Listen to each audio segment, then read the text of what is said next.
Hello everyone and welcome to my review for Jujutsu Kaisen Chapter 145. Before I get into this week's review, I of course have to mention my subscriber goal for 2021, hitting 5,000 by the end of the year. So if you're already a fan of my videos and you're not subscribed, you might as well to help me reach that milestone. The other thing is my Patreon, if you want to get a shout out at the end of videos and access to some extra content. There's a link to that down in the description. Go check that out if you're interested. With that out of the way, let's get on with the review. This week's chapter feels a hell of a lot longer than 19 pages. Even when I was reading it for the reaction, I was like, oh my god, like, there's still more? Like, I'm only halfway through it? Yeah, this is probably one of the biggest exposition dump chapters we've gotten ever, at the very least in a super long time. Like, the whole chapter is just them talking to Tengen and him saying things. But I'm not complaining about that, because that gives me plenty of things to talk about. First off, Tengen. We learn a lot about this dude. He appeared in the last chapter. He's an ugly toe-looking guy. Apparently, this is what the human body looks like after 500 years of aging. I'm not sure where the second set of eyes come in, but I've never seen a 500-year-old human, so I guess I wouldn't know. We find out some more about the nature of Tengen. His all-knowingness is limited to, I guess, seeing things that have happened, but he can't know what's inside people's hearts. He can't read minds, so it seems more like he's not all-knowing, but he's all-seeing, because he seems to know everything that happens, but doesn't know everything that people are thinking. So he's got a lot of knowledge on a lot of things.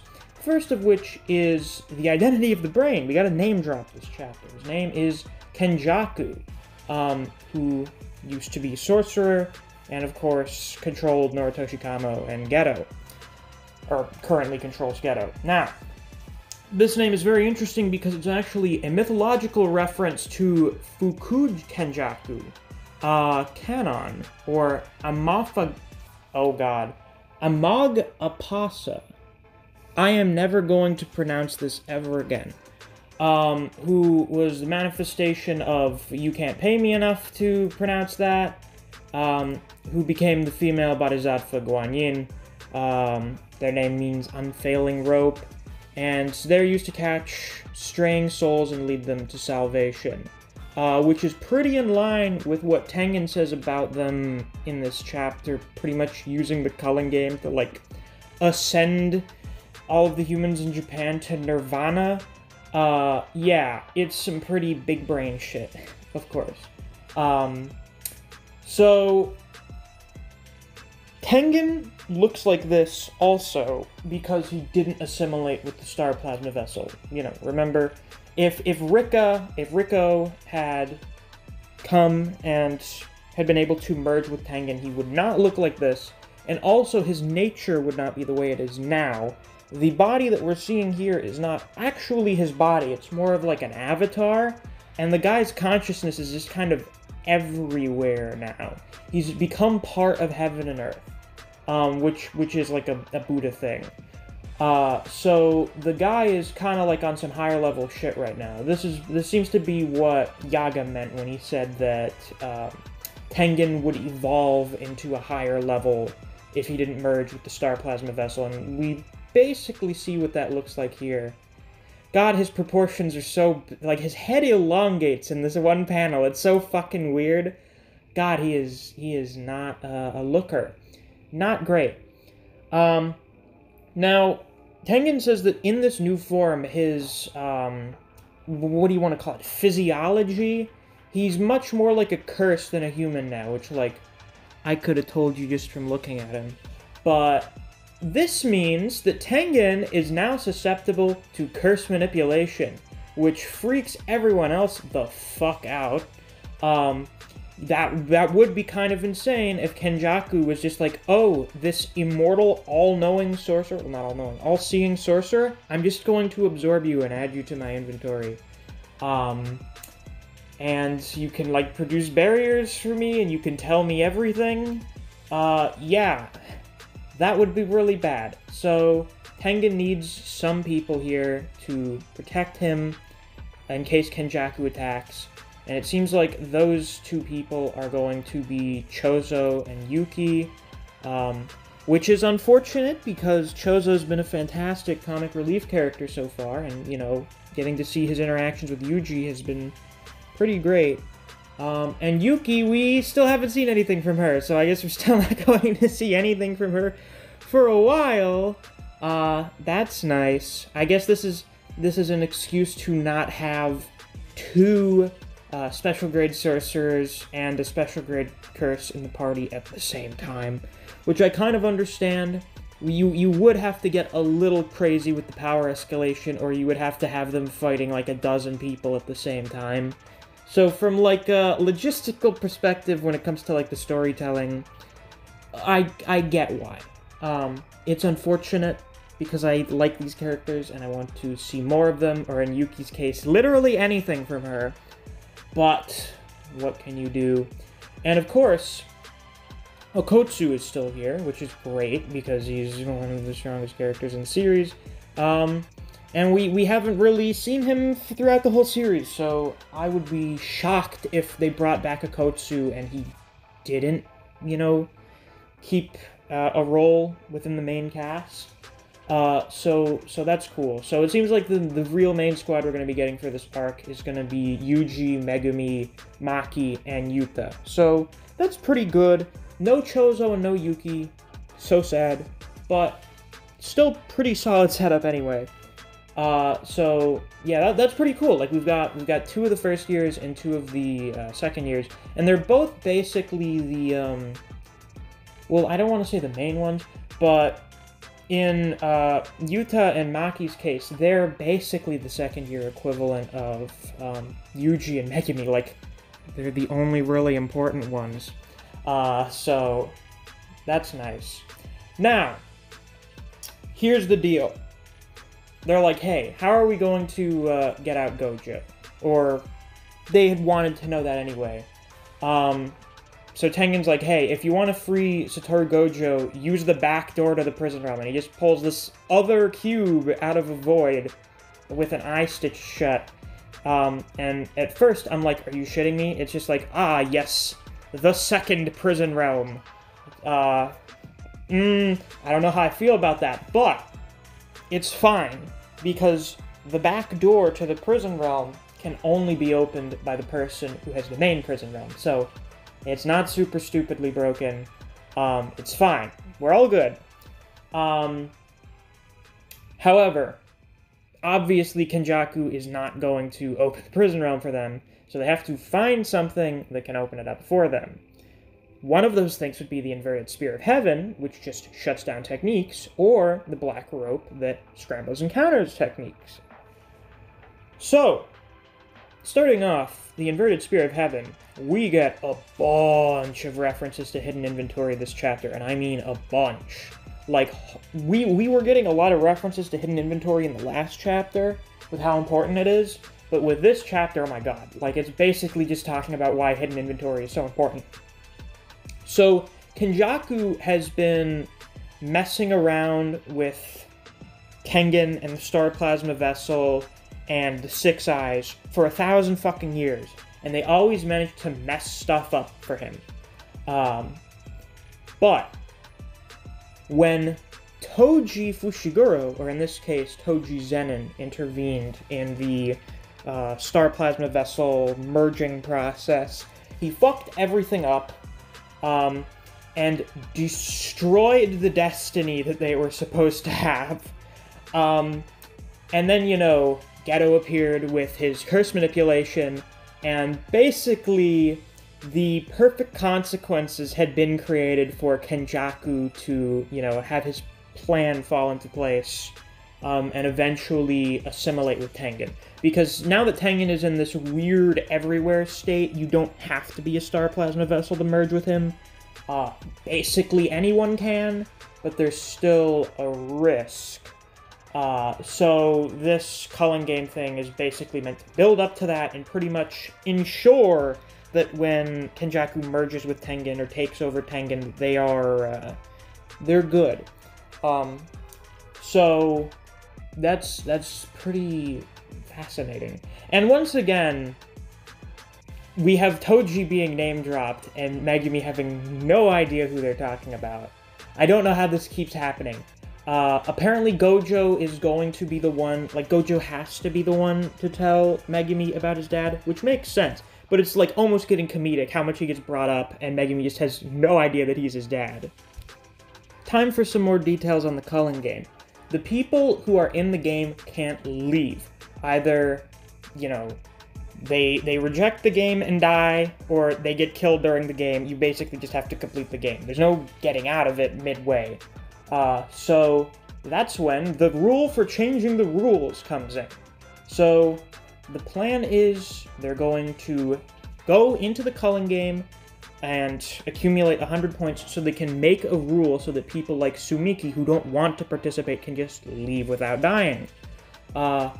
The other thing is they're going to try and free Gojo. Unfortunately, the Inverted Spear of Heaven was either sealed or destroyed when Gojo fought Toji,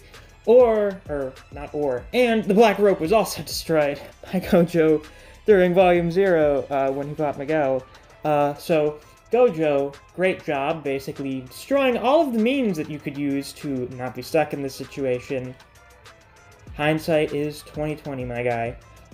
So what are we gonna do? How are we gonna get Gojo out of the prison realm? Well, there just happens to be a participant in the Culling game who is a sorcerer from 1,000 years ago with a technique that lets her terminate all curse techniques. Kurusu Hana, the Angel. So, first off, this is probably the most unique design out of any character in the series because we have not gotten, like, any angel and demon imagery so far at all. So that's new. I wonder if that's going to be a direction we're going in. I don't know. But as some people have pointed out, this person, probably Kurusu Hana, is not 1,000 years old. Like, there aren't just people that have been sitting around for 1,000 years waiting for the Culling game to happen or whatever, because not everyone has a fucking immortality technique like Tengen does, or can swap bodies like Kenjaku. This person is most likely one of the 1,000 malevolent Yuji Itadoris. They were a cursed object that Kenjaku had consumed by someone, and now they've taken over their body. So this person's technique is potentially really broken. It depends on what exactly it is. Now, either they just deactivate your curse technique, like they look at you, or they use this little trumpet thing, and they're like, your curse technique is now deactivated. Which is actually an ability I've been wondering when someone is going to have this. I was pretty much mentally creating an OC that has this ability, because it sounds like something someone would have. Or, alternatively, they can erase curse techniques, which is getting into stupid broken territories. However, as we know, every super powerful technique has some kind of trade-off for it. So it's not going to be as broken as just, I look at you and your curse technique has been deleted. Now, if there is any character that has just been made for Maki to fight because she doesn't have a curse technique, this is the one. So I imagine this person is going to be a villain, or they're just going to have to fight them at some point. Either convince her to use her technique on the prison realm, or give Yuta an opportunity to copy her curse technique so that then he can just go and use it himself. Once again, Yuta being very broken. Also, speaking of Maki again, she doesn't have any of her face bandages this chapter. So either she took them off screen and she can actually see in both of her eyes, or Gege just forgot. I don't know. Who knows? But with the mention of Toji again this chapter, we see that she actually knows who he is. I imagine she probably heard about him a lot, actually, in hindsight. But she's probably aware of him being a guy with Heavenly Restriction. Prior to Tengen bringing him up, because he does mention that this chapter. I do have a feeling that her and Yuki have talked about that a bit. And this Culling game is probably going to be used as an opportunity for Maki to cast off what she has. That being the very minor amounts of cursed energy that remain within her body. So unlike Toji, who has 0 cursed energy, Maki just seemingly has, like, the amount that a normal person has. So, in theory, if she somehow enhances the heavenly restriction, she increases the restriction to get rid of all of the cursed energy in her body, then her physical abilities would be elevated to the level that Toji's were at. This would probably be done through idol transfiguration, unless there's also going to be one of these sorcerers from the Heian era who has the ability to, like, alter pacts and heavenly restrictions, which I could kind of see. I have a feeling we're going to get a lot more characters who don't really have offensive abilities, but are, like, kind of broken in a not combat way. Like, we're getting into the sorcerers from 1,000 years ago are all supposedly super powerful, so we're going to be getting into some really broken abilities in this arc, which I personally am looking forward to. I love me some broken abilities, as long as you don't fuck up the narrative having them there. Last thing about this Culling game, because I have a feeling we're going to be getting into it next chapter, maybe? We're going to be getting into it soon. Kenjaku is not the game master. That's right. This is, Tengen says they had to put a bunch of binding vows to do something this wide-scale and powerful. So Kenjaku cannot be the game master. So who is? Well, either it's a new character we haven't met before, either that one dude who had like a, what was it, like a lawyer pin or something? Or it could be Sumiki, I guess. Maybe to make her super important to the plot, but I'm not sure how likely I see that. It could just be like a new character. But if the Game Master is going to be any already introduced villain, it's totally going to be Urayume. Because Urayume is pretty much the only, like, companion that Kenjaku has left at the moment. They've already been introduced, we know they're super powerful, they're seemingly involved in Sukuna's schemes, at least, you know, his current plan to escape Yuji's body. So I think it would probably just make the most sense for Urayume to be the Game Master if we're going to have them being plot relevant.